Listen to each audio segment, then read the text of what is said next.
Salut Arthur, j'espère que Hello. tu vas bien. C'est un Bah, plaisir de écoute, t'avoir aujourd'hui. c'est un plaisir. Merci Maxime de me recevoir. Je suis hyper content. Je me présente, du coup, je m'appelle Arthur Dietrich. J'ai 38 ans maintenant. Putain, je commence à être vieux là.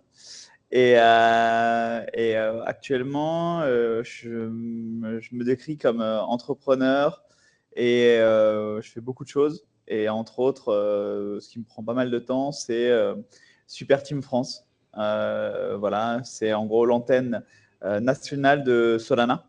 Et ça se passe super bien. On a lancé au 1er juillet. Voilà. Ok. Et comme tu l'as bien expliqué, tu es entrepreneur depuis quelques années et maintenant tu es à la tête de Super Team.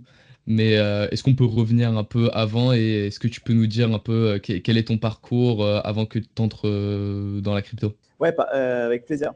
En fait, j'ai un parcours assez atypique. J'étais pas full crypto, j'étais pas que sur un sujet. J'ai fait beaucoup de choses. Grosso modo, en fait, j'ai commencé avant tout par faire les championnats du monde. J'étais sportif de haut niveau. Je faisais les championnats du monde de BMX. J'ai fait pendant 8 ans les championnats du monde. Les meilleures années, j'étais en top 10.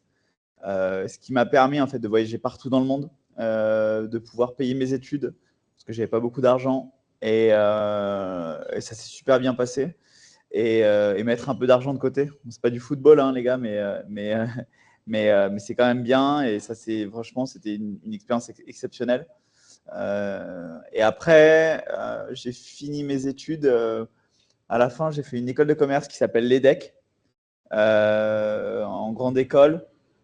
Et quand j'ai fini, du coup, j'ai pris ma retraite pour la partie BMX et j'ai commencé à monter des boîtes. Et donc, du coup, ça, c'était 2013 et j'ai monté Bogoods en 2014. Rien à voir, hein, Bogoods, c'est en fait, on sortait de l'école. Je voyais que je ne fitais pas forcément pour faire en fait rejoindre une grosse boîte, un L'Oréal, un Orange ou etc. C'est pas que c'est pas bien, c'est juste que c'était peut-être pas dans mon moule. Et ce que j'ai fait, c'est que du coup, j'ai cherché un business où avec peu de cash, on peut arriver à faire une belle activité. On est arrivé sur Bogooz avec mon associé qui s'appelle Pierre Guyot. Et l'idée, en fait, c'était de disrupter à la base la partie objet promotionnel. Objet promotionnel, tu as 10 000 entreprises tu vois, par exemple, Cryptosphère veut faire des t-shirts. Cryptosphère va passer par une boîte de goodies, qui va passer par un catalogue énorme, qui va passer par un agent et un grossiste et l'usine. Donc, tu as trop d'intermédiaires, ça coûte une tonne. Et l'idée de BoGood, c'était de cutter tous les intermédiaires et prendre que des gros clients. Donc, on travaille, je sais pas, avec Solana, par exemple, ou avec L'Oréal, ou avec Pernod Ricard. Pour faire Pernod Ricard, on dit, pour faire des verres Ricard. Bah, en gros, en fait, tu as Ricard qui vient, qui passe à Bogoods, et Bogoods vient en direct avec l'usine. L'avantage, c'est que tu as beaucoup plus de marge, toi, parce que tu n'as pas plein d'intermédiaires à payer. Lui, Ricard aura des prix qui seront moins chers. Et en plus, il aura des vrais objets entièrement personnalisés. Et en fait, sur ce principe-là, ça a commencé à marcher hyper bien. Et au-delà des objets promotionnels, on a commencé à travailler par toutes les grosses enseignes de mode et on fabriquait tous leurs accessoires. Ça se passait hyper bien. En dernière année, je crois que c'était quand je l'avais eu, on a vendu en 2019 et je crois qu'on faisait à peu près 5,5 millions avec quasiment avec 20%, un peu plus de 20% d'EBITDA, résultat avant impôt. Donc c'était une belle Ok. boîte. On a vendu en 2019 à un industriel. Et pour la petite histoire, j'ai fait un deuxième exit, puisque fin 2016, j'ai acheté des parts d'une boîte qui s'appelle Ganeo Group. J'ai pris, je crois que c'était 33%, il me semble. Et en fait, ce que j'ai fait, c'est que j'ai développé complètement cette boîte. Là, on faisait rien à voir, c'était des accessoires électroniques. On faisait des batteries externes et des câbles HDMI hyper haut de gamme. Et on a commencé avec cette catégorie de produits, on avait nos propres marques. Et donc, tu vois, à chaque fois, il y a aucun lien, mais en fait, l'idée, c'est l'expérience client. C'est comment est-ce que tu fais pour qu'en gros, ton produit soit sexy, que les mecs le veulent. Et c'est pareil pour tout. Et tu vois, c'est la ligne directrice. Et en gros, on a revu l'intégralité du réseau de distribution et en un an, on a fait. C'était une boîte qui était toute petite quand j'ai acheté. On faisait 1 million avec 5% d'EBITDA. Donc, ça veut dire que tu avais 50 000 euros sur 1 million qui était en résultat avant impôt. Et en un an et demi, on est passé, sur l'année 2018, on est passé à 3 millions avec 22% d'EBITDA. Donc, on a multiplié par beaucoup, beaucoup, beaucoup. Puisque là, avec 3 millions à 22% d'EBITDA, tu étais à 600 000. Donc, c'est une belle hausse, quoi. Donc, c'était vachement cool. On était hyper contents. Ça fait un x12. Et on a vendu cette boîte en 2020. Et la petite histoire drôle, c'est qu'on a vendu cette boîte au même mec qui nous avait acheté la première. Parce que ça avait tellement fité qu'en gros, il avait adoré le process et il avait des intérêts à acheter cette boîte et ça l'a fait. Et voilà. Après, ensuite, j'étais dans l'immobilier. Après, j'ai eu pas mal de cash. Donc, du coup, j'ai voulu investir avec mon associé Baptiste. On a commencé à bosser à fond dans l'IMO, à dire oh, putain, c'est intéressant, et aussi dans la crypto. Et donc, dans la partie IMO, en 3 ans et demi, on a acheté l'équivalent de 300 appartements et des hôtels en plus. Donc, c'est allé vite. Et on a acheté principalement au Havre parce qu'on s'était posé, on avait vu que le prix d'achat versus le prix de loc, il y avait un méga rapport et c'était hyper intéressant. Donc, ça, c'est un truc vraiment qui est trop, trop cool. On a adoré et c'est un super business. Et à côté, il y avait la partie crypto parce qu'en fait, quand tu achètes des boîtes, quand tu vends tes boîtes, tu as une période d'accompagnement. On appelle ça un earn-out. Tu vends en 2019, bah, tu finis à peu près 2021. Et pour celle que j'ai vendue en 2020, j'ai dû accompagner jusqu'aussi 2021. Donc, à partir de 2021, j'avais un peu plus de temps. Et c'est là où j'ai commencé à investir un peu plus sérieusement en crypto. Et on a fait on a lancé, j'ai aidé à un projet NFT à l'époque qui était super cool. Après, ensuite, j'ai bossé avec un super mec de chez Solanart qui s'appelle Quentin, qui est vraiment un super builder, qui est pour moi aujourd'hui le meilleur builder sur Solana. J'étais managing director, pas CEO, hein, c'était lui le CEO. Et c'était super, puisque tu vois, à la fin, quand c'est. Parce qu'après, la hype des NFT, c'est un peu éteinte. C'est des narratifs, hein, tu vois, c'est souvent comme ça. Ben, à la fin, c'était au top. C'était 1,5 milliard de volume d'affaires. Donc, c'était une belle boîte. Et après, ensuite, j'ai commencé à investir dans pas mal de projets comme Octo, comme Liber, enfin plein de projets. Et c'était principalement à chaque fois sur Solana. Et à partir d'un moment, j'ai la fondation qui est venue me demander si je voulais peut-être prendre la direction du pays France pour pouvoir faire Super Team France. Voilà. Désolé, j'ai parlé un peu beaucoup, mais au moins comme ça, vous avez On quelque va, chose. on va, on va revenir sur tous les sujets durant toute la discussion, mais tu as très bien résumé un peu ton parcours. Et je voulais un peu voir la partie un peu BMX, parce que ça a un peu coupé. Est-ce que tu peux m'expliquer un peu pourquoi le BMX t'a plu et qu'est-ce que ta carrière t'a apporté à ce moment-là? Ouais, écoute, c'est assez simple à t'expliquer. C'est qu'en gros, quand j'étais petit, mon papa avait économisé pour m'acheter une moto. Et en fait, ce qui s'est passé, c'est que la moto, en fait, à un moment, mon papa a eu des problèmes d'argent. Et donc, du coup, on a dû vendre la moto. Et ça m'avait fait vraiment un truc. On a dû tout vendre. J'étais dégoûté et tout. C'est normal, hein, tu vois. Et, euh, et en fait, j'ai eu un cadeau, c'est qu'on m'a offert un BMX, ce qui a remplacé un peu le motocross.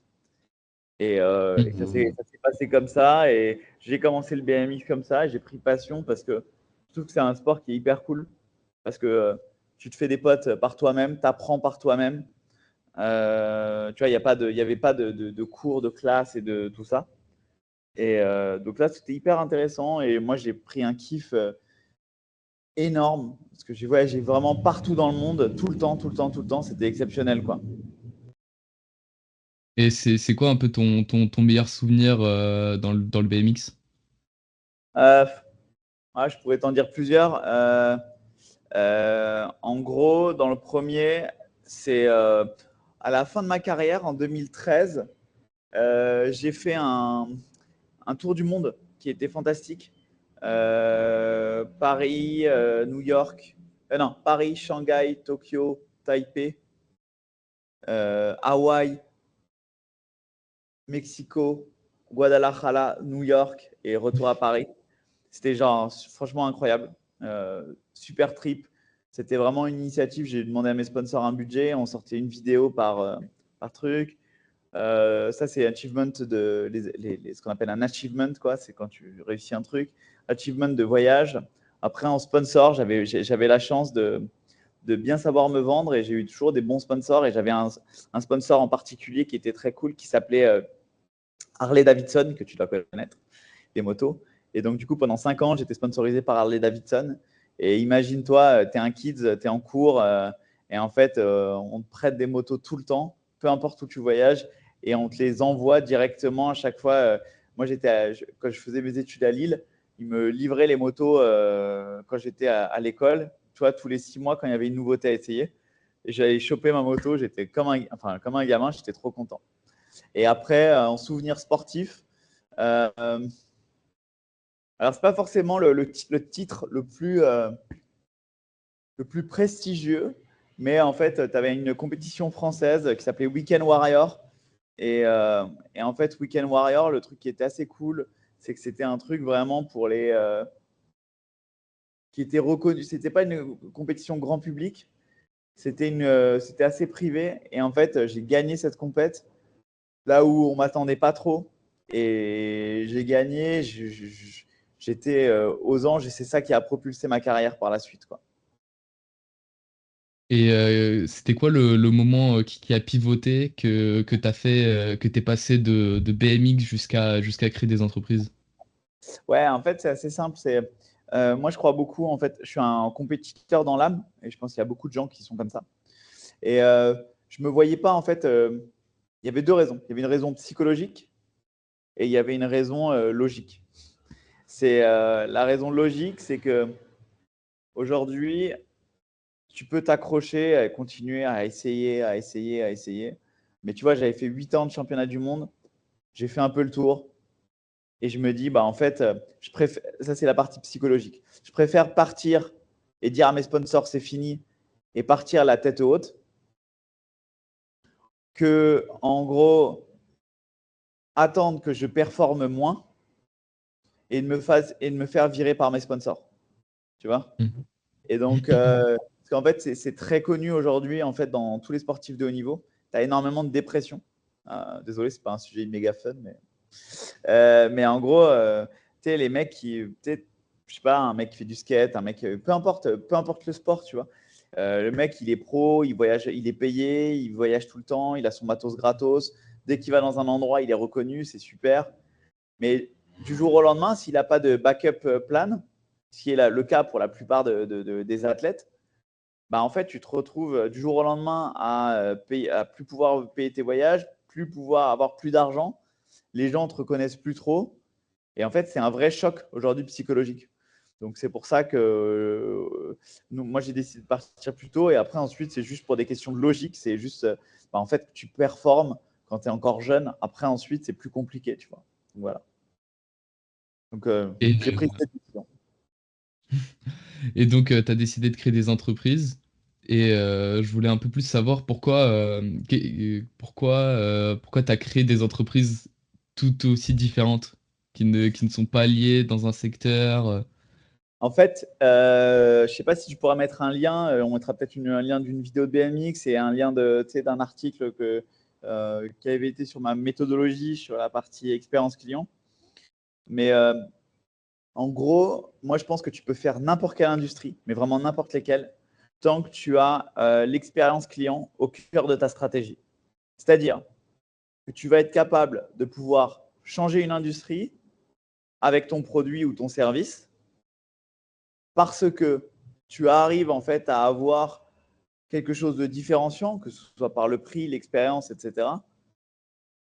Mm. Et ça, peu importe ce qui se passe, tu vois, que ce soit Bogoods dans la mode, Ganeo dans l'électronique, GD Investin dans l'immobilier, Super Team France euh, et plein d'autres trucs que j'ai créés, dont je n'ai pas voulu encore en parler, mais c'est que de l'expérience client. C'est comment est-ce que tu fais pour aujourd'hui être hyper bien perçu, avoir une très bonne image, que tes clients aient une bonne image et que chaque client se transforme en ambassadeur.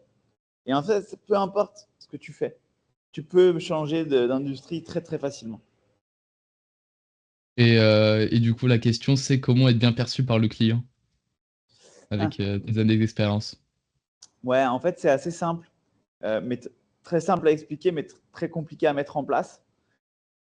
Aujourd'hui, pour être bien perçu, c'est de tenir tes paroles déjà, de montrer que tu es là quand il faut et de créer une vraie relation.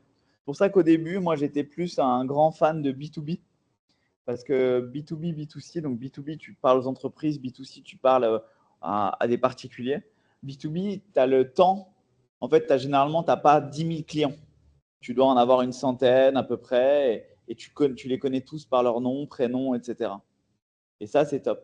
Parce que tu arrives à pouvoir avoir en fait un lien où tu arrives à dire, bah, en fait, j'ai ce produit, mais moi, je vais aller au-delà de ça. Je vais pouvoir commencer à parler à ces mecs-là. Je vais pouvoir m'amuser à comprendre ce dont ils ont besoin et aller plus loin que leur brief.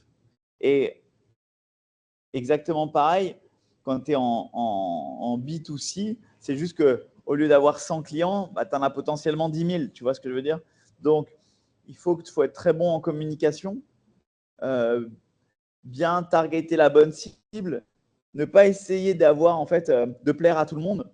Parce que tu vois, si tu fais, je sais pas, des parfums, bah, en fait, soit tu fais un parfum de niche, soit tu fais un parfum qui plaît à beaucoup de gens, mais en fait, il faut connaître ton secteur de marché. Si tu fais parfum de niche, tu es vendu tu es très cher, tu as une marque qui est plus luxueuse, tout est raffiné, etc., etc., grand public, bah, tu n'as pas, pas ta même cible, tu vois, tu es sur des produits où généralement tu as des marges beaucoup plus faibles, tu as des gros coûts de communication parce que en fait, tu dois passer à la télé, etc., etc. Donc il faut s'adapter. La notion, c'est toujours s'adapter à ton client et essayer de comprendre quelles sont ses expectations, enfin ses attentes. Et tu penses qu'est-ce qui a fait que tes entreprises ont tous été plus ou moins un succès? Qu'est-ce qui a, qu'est-ce qui, quel est le facteur qui a déterminé ça? Alors je pense qu'au Ton perso. début, nous, on se plaçait sur le prix au début, mais en fait, on a compris que ce n'était pas le prix. C'est qu'en fait, nous, on est très débrouillard avec mes associés. C'est-à-dire qu'à chaque fois, nous, tu vois, tu as plein de mecs qui bossent et qui deviennent directeurs d'une boîte, mais qui ne comprennent pas ce que fait le mec tout en bas. Tu vois ce que je veux dire? Et alors que quand tu crées ta boîte, tu es obligé de faire ton truc du début, tu vois. Et il faut comprendre ton business pour voir là où tu peux t'améliorer, que ce soit les coûts. euh, le plus important, c'est le people, c'est les ressources humaines.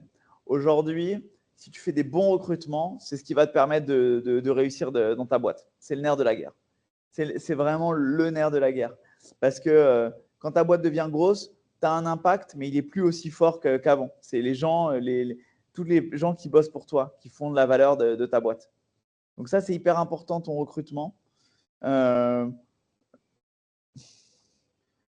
ouais, je pense que c'est à peu près tout, tu vois. Manager tes coûts, avoir des bonnes équipes. Ouais, c'est ça pour moi. Et ton expérience client, quoi. C'est que le client soit ultra satisfait et qu'à la fin, ils se disent, ben, je veux passer que par eux, quoi. Et tu as vécu plusieurs étapes dans la vie d'une entreprise. Tu penses c'est quoi l'étape la plus difficile?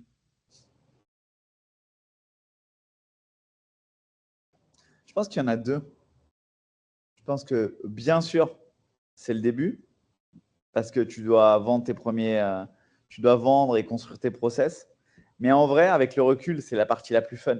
Parce qu'après, quand ça a marché, Tu sais, tu rigoles, tu sais, genre moi je me souviens à l'époque sur BoGoods par exemple, mec, on avait des cartons, on était à l'arrache sur une livraison, on était en train de coller des stickers parce qu'on avait foiré une commande et qu'on essayait de la rattraper et on a réussi à la rattraper, mais c'était un peu freestyle. Donc ouais, ça c'est très dur le début.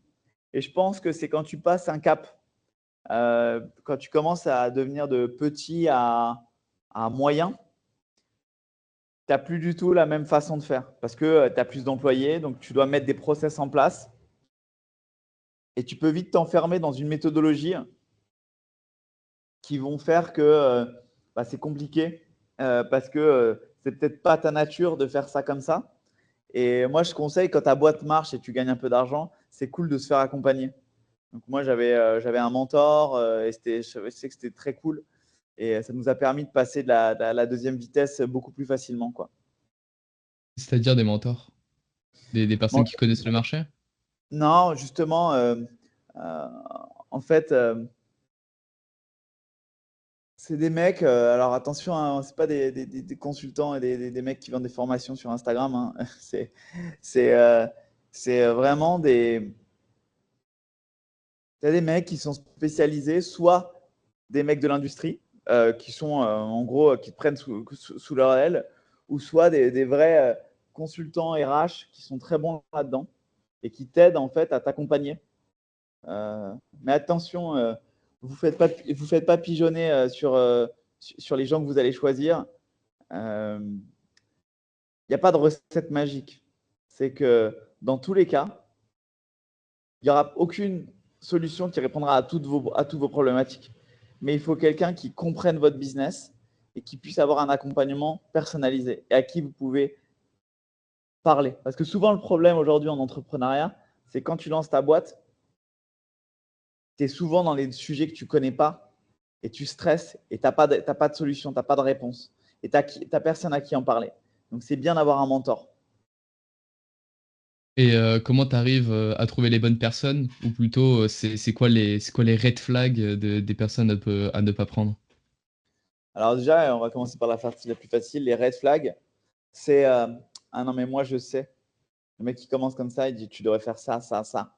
Tu vois, c'est c'est un peu du Oussama Hamar, tu vois. Genre, hein, c'est c'est clairement en fait, personne connaît ton business. Personne sait qui tu es. Donc en fait, le mec qui est curieux, déjà s'il s'intéresse à ton business sans être payé, etc., c'est quelqu'un, c'est une bonne personne. Et même tu sens le feeling de la personne. Faut quelqu'un qui, si le mec il dit c'est super ce que tu fais et qui commence juste à tacler les gens avec qui tu bosses, c'est pas bon. En fait, le mec sincère, il doit dire bah tu fais de la merde, c'est pas bon. Faut faire ça, faut faire ça. Mais il faut quand même qu'il te laisse une liberté parce que ton succès, Max, par exemple, ou celui d'autres personnes, il se fait parce que chacun a sa secret sauce. Et, et il ne faut pas rentrer dans des moules. Parce que si tu rentres dans des moules, bah, en fait, tu te retrouves dans des trucs où c'est tout le monde fait pareil et il n'y a plus, y a plus d'aspérité. Tu vois, c'est pas intéressant. Donc, Hmm. voilà. Et c'est quoi ta secret sauce? Euh, moi, j'adore. J'ai un truc, c'est moi, j'adore le contact. Tu vois, genre, j'adore créer des contacts avec les gens.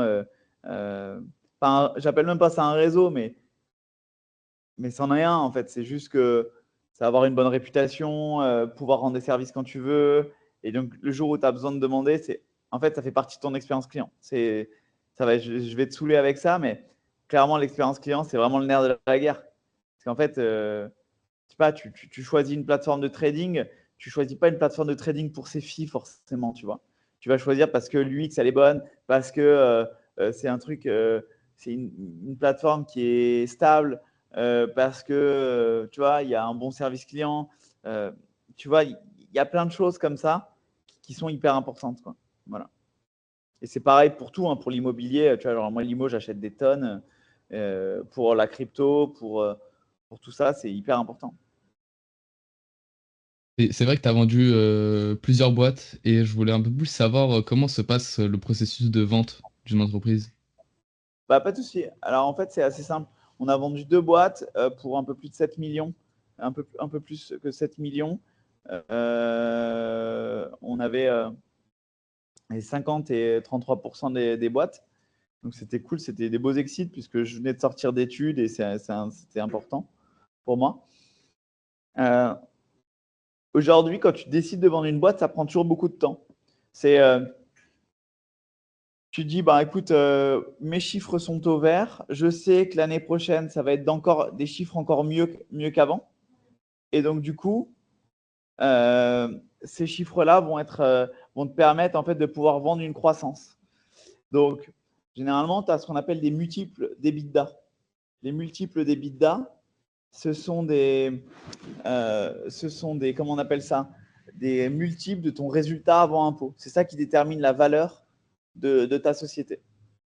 Et une fois que il faut que tu trouves quelqu'un, soit tu te fais contacter par quelqu'un pour vendre, pour acheter ta boîte, soit tu passes par un banquier d'affaires qu'on appelle, qui va t'aider à trouver en fait le bon acquéreur pour ta société. Donc, voilà, donc ça c'est un truc qui est, une fois que tu lances ton process, ben, en fait tu vas commencer à remplir plein de documents, ce qu'on appelle l'infomémo. L'infomémo, c'est en fait un document récapitulatif de ta société. Ça prend beaucoup de temps. C'est très long, mais au moins, tu as sur un seul document, c'est un peu ce qu'on appelle en crypto souvent des decks. C'est un deck, mais beaucoup plus exhaustif, beaucoup plus d'infos. Et une fois que tu as cette partie-là, bah, tu vas rentrer dans le marché. C'est-à-dire qu'en gros, ils vont commencer à proposer à certains potentiels acquéreurs ta structure. Et par rapport à ça, ils vont dire, bah, je sais pas, ils vont faire d'abord un one-pager. Le one-pager, c'est un résumé sur une page où tu ne donnes pas le nom de la société. Tu dis, voilà, il y a un mec je sais pas, dans la mode qui fait des accessoires, qui vend pour tant et tant, mais tu ne donnes pas le nom. Et le mec, en fait, il va signer un NDA, donc un document qui lui interdit de parler de ce qu'il va voir. Et en contrepartie, on va lui donner l'info mémo. Une fois qu'il a eu l'info mémo, eh ben ensuite, après, tu as ce qu'on appelle une LOI, une Letter of Intention. En gros, si le mec il veut vraiment passer à l'étape supérieure, il signe une lettre d'intention. Cette lettre d'intention, elle va lui permettre aujourd'hui de pouvoir vraiment avoir toutes les informations, que ce soit même les bilans, des rendez-vous avec les fondateurs, etc., etc. Après, ensuite, tu as la partie vente, où vous êtes mis d'accord sur un prix et le mec, il paye. Généralement, tu ne payes pas, tu n'as pas tout d'un coup. Tu as plein de scénarios. Hein. Tu as des scénarios où tu peux en avoir où tu as tout d'un coup, mais c'est très rare. Tu as ce qu'on appelle un earn-out. Souvent, c'est, je sais pas, ta boîte, elle est vendue 10 millions. On va te passer 5 millions tout de suite à la signature. Et il va y avoir 2,5 millions qui vont être donnés si tu atteins les chiffres la première année et 2,5 millions qui vont débloquer la deuxième année après la vente pour si tu fais tous tes chiffres. Et voilà. J'ai l'impression que tu as tout bien résumé. Voilà. Voilà. Et toi, toi, ça a suivi tes ventes des entreprises, ça a suivi ces mêmes étapes ou ça peut varier? C'est exactement les mêmes étapes. Les trucs où il faut faire attention quand tu vends ta boîte, les deux conseils, c'est être sûr de pouvoir faire de la croissance ou de faire le même chiffre quand tu vends et pour l'année d'après. Parce que tu vois, le mec, il achète et il te met des conditions. C'est-à-dire qu'en gros, tu achètes la direct à 50% peut-être, ou ça dépend à chaque fois. Mais l'année d'après, bah, en fait, tu dois retoucher 25% et après 25%. Mais si tu ne fais pas tes chiffres, tu peux toucher zéro. Et donc, du coup, tu as très mal vendu ta boîte. Nous, on a fait exactement comme ça. On a réussi à avoir 100% de l'argent. On a eu de la chance et on est très content là-dessus. Et on s'entend encore très, très bien avec, avec notre acquéreur. Et ça, c'est ce qu'on appelle en fait un track record. Track record, c'est ce qui te permet aujourd'hui de dire ben, moi, je suis un repeat entrepreneur. J'ai monté plusieurs boîtes, j'en ai vendu et elles valent tous de l'argent. Et je m'entends encore très bien avec tous mes acquéreurs. Ce qui permet d'avoir une confiance infini avec avec les investisseurs. Et c'est un super sésame. Donc, peu importe, hein, si tu crées ta boîte ou pas, c'est important d'être toujours hyper bien vu et que ça se passe bien, etc., etc. Parce que ça fait vite le tour dans le marché, Ouais, grave, c'est ça ça? fait grave le tour dans le marché. Et, ça parle vite, tu vois. Donc, en fait, ça parle vite dans les deux sens, tu vois, dans le mauvais comme le bon.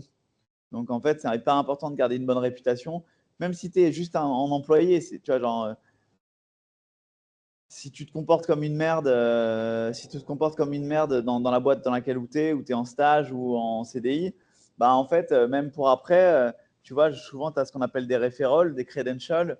Euh, En fait, on va demander à ton ancien employeur comment ça s'est passé.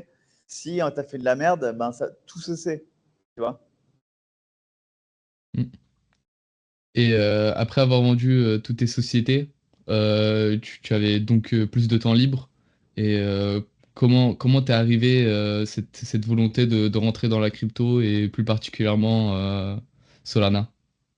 Ouais, alors là, c'est hyper intéressant parce que, en fait, tu vois, j'arrive quand même. J'avais déjà investi en crypto, mais un peu, tu vois.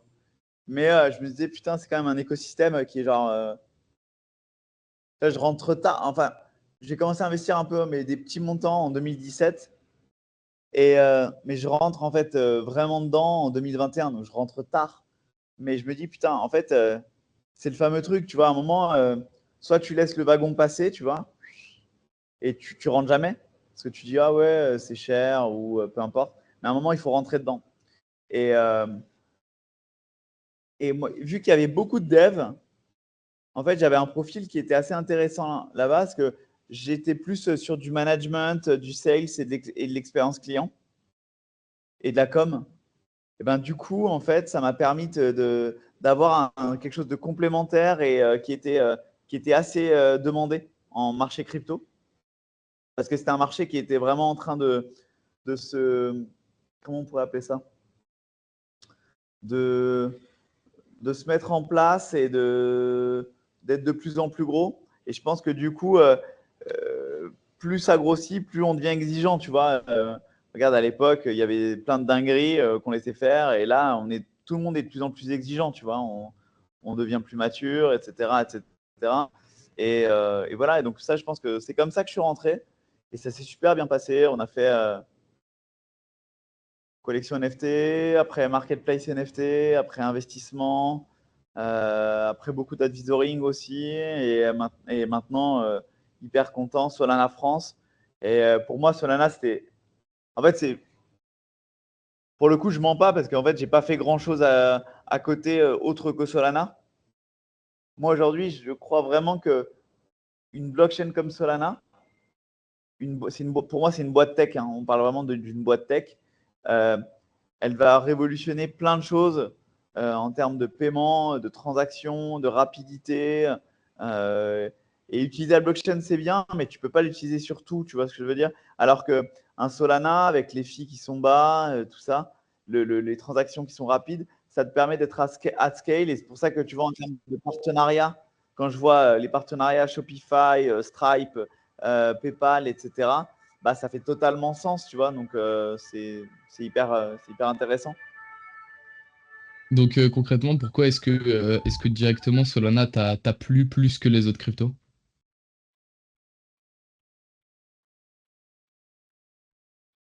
Comment je pourrais te dire ça d'une bonne manière? C'est qu'aujourd'hui, Solana, pour moi, j'ai toujours eu un truc où j'ai toujours eu du mal, c'est de me dire quel est l'usage que tu peux avoir dans la vraie vie au-delà que de la spéculation. Et pour moi, une monnaie comme Solana, une boîte comme Solana, c'est clairement leur intention. C'est aujourd'hui de faciliter les paiements. Tu vois, il y a un nouveau. Tu as Blinks qui est sorti, qui est un petit module qui te permet en fait de pouvoir faire des paiements en crypto-monnaie ultra simplement en ajoutant un genre de petit plugin hyper simple sur Twitter ou n'importe où. Et c'est vrai que ça marche super bien. Donc en fait,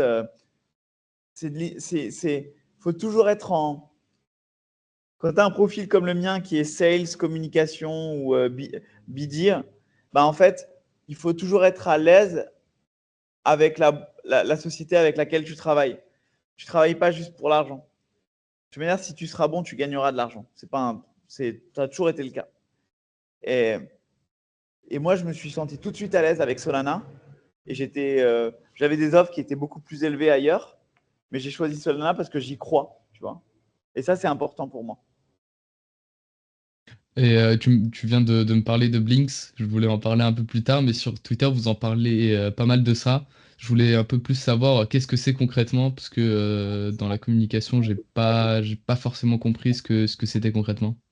Alors, c'est très simple. Aujourd'hui, Blinks, c'est on va dire que c'est une micro-application. C'est comme un plugin que tu peux mettre, pas un plugin, mais c'est un outil que tu vas pouvoir popper sur tous tes réseaux sociaux pour pouvoir récolter de l'argent, faire des dons, faire des paiements, euh, énormément de choses.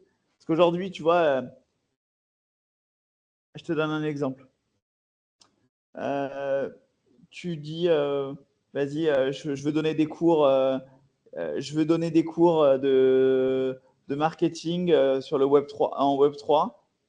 En fait, ça va être hyper compliqué toujours parce que tu vas communiquer dessus, mais tu auras les paiements et tout, ça va être hyper complexe. Là, tu vas pouvoir en fait ton propre mini-site, comme un mini-site internet sur ton Twitter. Tu vois, directement sur ta page Twitter, tu auras une page où tu vas pouvoir dire, bah, pour une, si vous avez besoin de, je sais pas, de conseils en marketing Web3, bah, 1 heure, c'est 50 USDC, 2 heures, c'est 100, etc. Tu peux faire des paiements directement. Donc, tu facilites aujourd'hui les transactions et le direct to consumer. Tu facilites les étapes.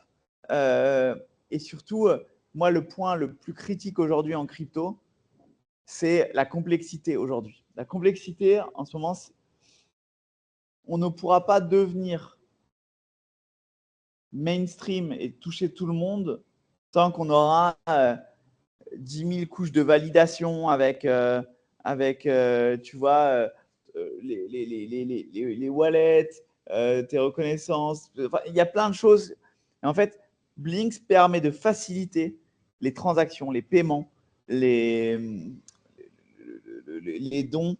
Et en fait, on arrive à donner un vrai usage à la crypto. Et ça, c'est hyper important, tu vois. Je sais pas si tu as ce sentiment de temps en temps, toi. Parce qu'on parle un peu de trucs vraiment niche, donc je sais pas si ce que tu en penses, toi. Bah moi plus, je voyais, en fait j'ai pas forcément bien compris ce que c'était Blink, c'est quoi? C'est une plateforme, c'est un outil pour développer, c'est Alors, il y a plusieurs choses. Je sais pas quand ce podcast va être diffusé. Euh, mais il en sera fait, ouais, normalement le 5 août. 5 août. Ah bah, on va louper un truc, tant pis, mais vous pourrez revoir en live. On mettra le lien. En fait, on a ce qu'on appelle la journée du Blinks et le Blinks Day. Et ce Blinks Day, il va nous permettre aujourd'hui d'expliquer complètement ce que l'on peut faire.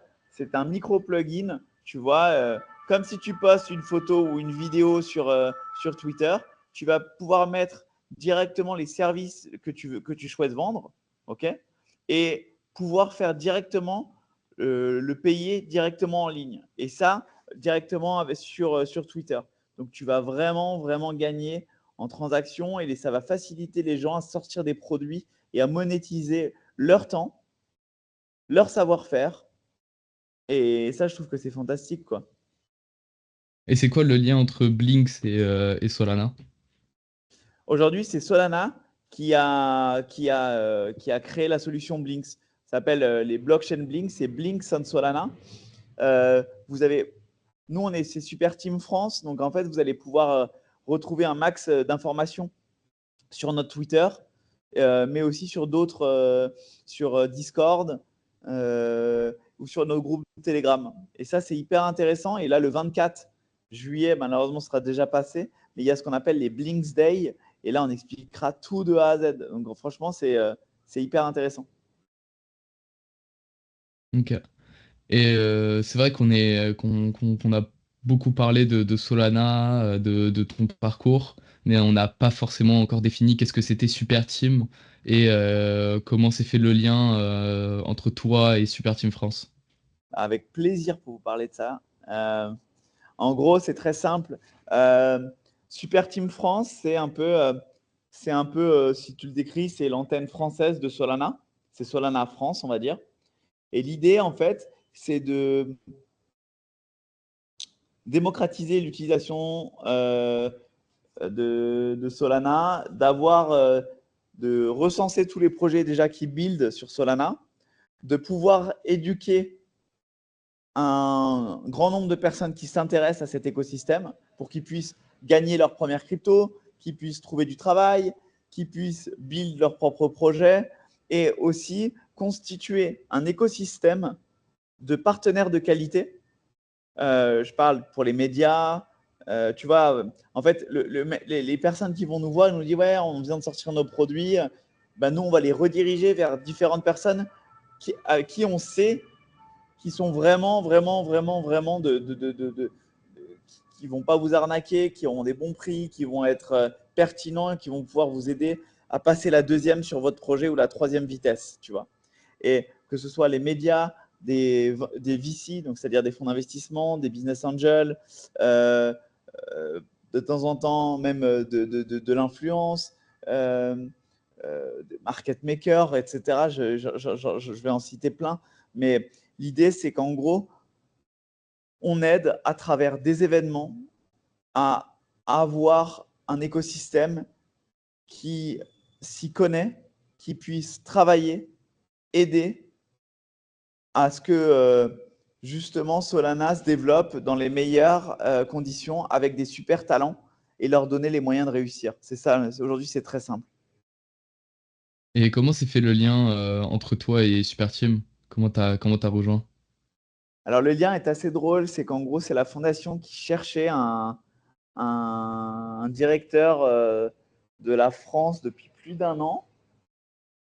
Et j'étais pas au courant et en fait j'ai eu deux personnes qui ont donné mon nom et il se trouve que comme j'aime beaucoup Solana, j'ai la fondation Tamar qui est une super personne qui m'a contacté et du coup j'ai accepté et ça s'est super bien passé et là en très peu de temps on a une très belle communauté, on fait beaucoup d'événements et tout se passe bien quoi. C'est vrai que Super Team France, c'est très récent et ça a été lancé le 1er juillet. Je voulais savoir quels sont vos objectifs à plus long terme. Ouais, alors je peux déjà te parler, je t'ai parlé en fait des objectifs globaux d'éducation, de recensement, de développement. Euh, Éducation. Là, en septembre, il va y avoir une grosse étape, c'est le hackathon. Le hackathon, en fait, permet de préparer les gens à pouvoir construire des projets innovants. Ça, c'est super. Et c'est hyper important. Et pour ça, nous, on est là, on doit parler à toutes les écoles de dev, à toutes les écoles de commerce, etc. On parle à énormément de personnes pour qu'ils puissent s'intéresser en fait à ce hackathon et à développer des projets super cool. Et après, les aider à trouver des fonds, etc. etc. Ça, c'est hyper important. Donc, nous, ça, c'est on va dire, le court terme. Le moyen terme, ça va être vraiment de se focaliser dans le développement à fond, à fond, à fond, à fond de l'écosystème Solana et qu'on devienne vraiment référent aujourd'hui en France en ayant énormément d'événements, un gros tissu associatif, des événements qui se créent sans même que nous, on ait besoin de le faire. Et, euh, et voilà, et ça, c'est aujourd'hui, c'est tout ce qu'on souhaite à Super Team France. Et qu'est-ce que Super Team apporte à Solana? C'est quoi les bénéfices que tire Solana? Bah, en fait, c'est simple, c'est si tu as, comment je pourrais te dire ça aujourd'hui, c'est assez simple à expliquer, hein, c'est que on a un relais local. C'est-à-dire qu'en gros, il y a plein de gens qui se disent ah, je me suis toujours intéressé à Solana, mais j'ai jamais su parler avec qui que ce soit. Je n'ai pas de relais, je connaissais personne. Aujourd'hui, on sert à fédérer des gens. Et en gros, c'est le fameux 1 + 1 = 3. si tu mets tu vois, deux personnes qui ont une envie particulière, bah, en fait, ça va donner plus que deux. Et l'idée, c'est de dire, ben, l'union fait un peu la force, tu vois. Et en fait, à Solana, ça va leur permettre aussi d'avoir une émergence et une présence dans les pays européens comme la France, l'Allemagne et UK, dans lesquels il y a d'autres super teams.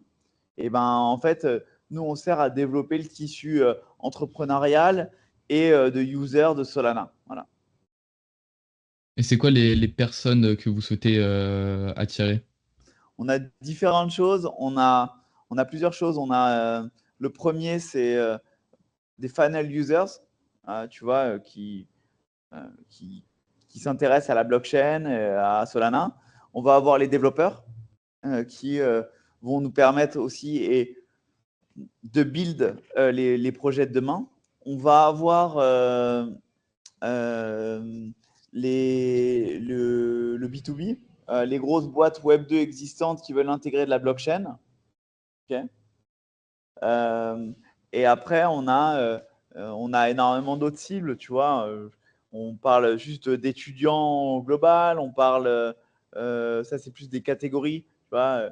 On veut, on veut qu'il y ait, on essaie qu'il y ait beaucoup de femmes parce qu'il n'y a malheureusement pas assez de femmes en blockchain dans l'industrie de la crypto. Donc voilà, nous, l'objectif, c'est vraiment de pouvoir booster tout ça, quoi. Voilà.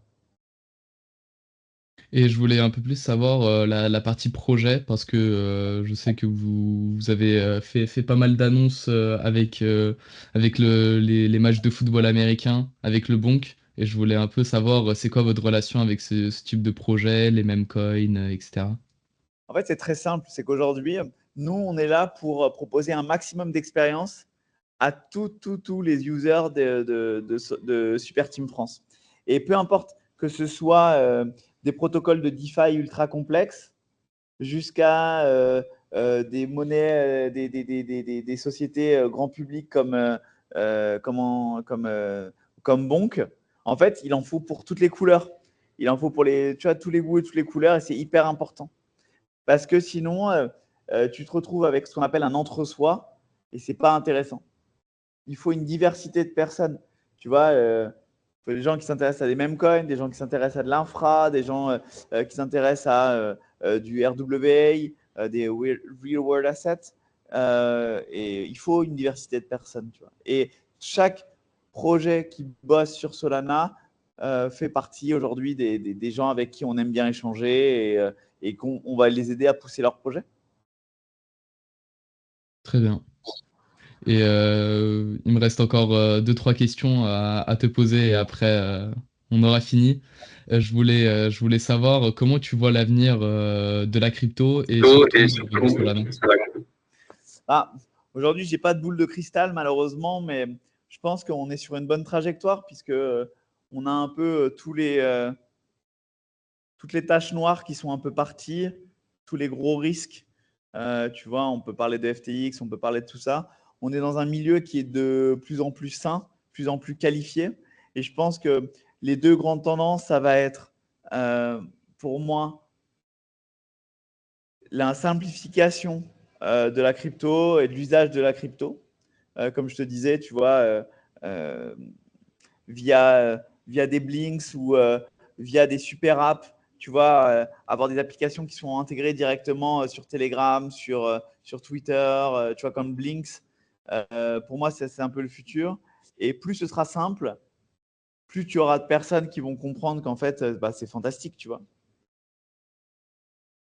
Et finalement, je voulais un peu poser une question destinée au public. La majorité des gens qui nous écoutent, c'est généralement des étudiants ou des jeunes adultes. Et avec ton parcours, je voulais que tu leur dises et que tu leur donnes des conseils pour la vie en général ou même dans la crypto. Avec plaisir. Je vais vous donner deux exemples très simples. En fait, si vous faites un truc qui est un peu bizarre et enfin, les gens vous disent ouais c'est bizarre ce que tu fais, tu es étudiant, pourquoi tu bosses pas pour un gros cabinet de conseil, pourquoi tu bosses pas chez Danone ou pourquoi tu vois.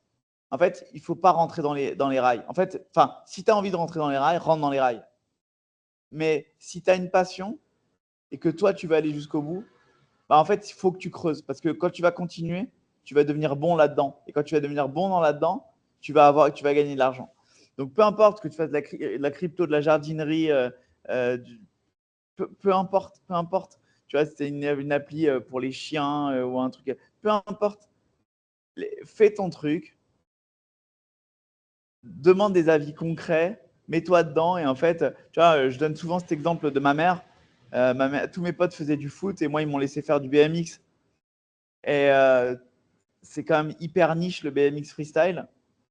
Et en fait, tu vois, c'est le coup de pouce le plus vénère que j'ai pu avoir de ma vie. Puisque ça m'a aidé à rentrer dans les écoles, j'ai gagné de l'argent, j'ai voyagé dans le monde. Ça me permet d'avoir cet aspect qui était un peu plus cool auprès de pas mal de personnes. Donc en fait, quand tu fais un truc et tu es passionné, tu deviens rapidement bon. Tu vois. Il y a ce truc, il y a un truc que j'aime bien, je crois que c'est si tu fais n'importe quelle activité pendant 1 heure par jour, au bout d'un an, tu feras partie des 90, tu seras dans les 2% les meilleurs de ta catégorie. C'est-à-dire, et ça, c'est universel, tu vois ce que je veux dire? Et donc, en fait, quand vous aimez un truc, plongez-vous dedans, essayez de comprendre, mettez les mains dans le cambouis et ça va le faire. Très bien, c'est une très belle conclusion. En tout cas, merci beaucoup Arthur. Et est-ce que tu as un mot pour la fin de ce podcast? Non, écoutez, n'hésitez pas à me contacter sur LinkedIn ou sur Twitter. LinkedIn, Arthur Dietrich. Twitter, Arthur is French. Et, euh, et, euh, et sinon, super team à fond. N'hésitez pas si vous avez des questions, si vous voulez comprendre l'écosystème, peu importe. Super Team France, le Twitter, Super Team France sur Discord. N'hésitez pas, on est là, posez-moi des questions et posez-nous des questions. On travaille avec Erwan, qui est aussi un super mec.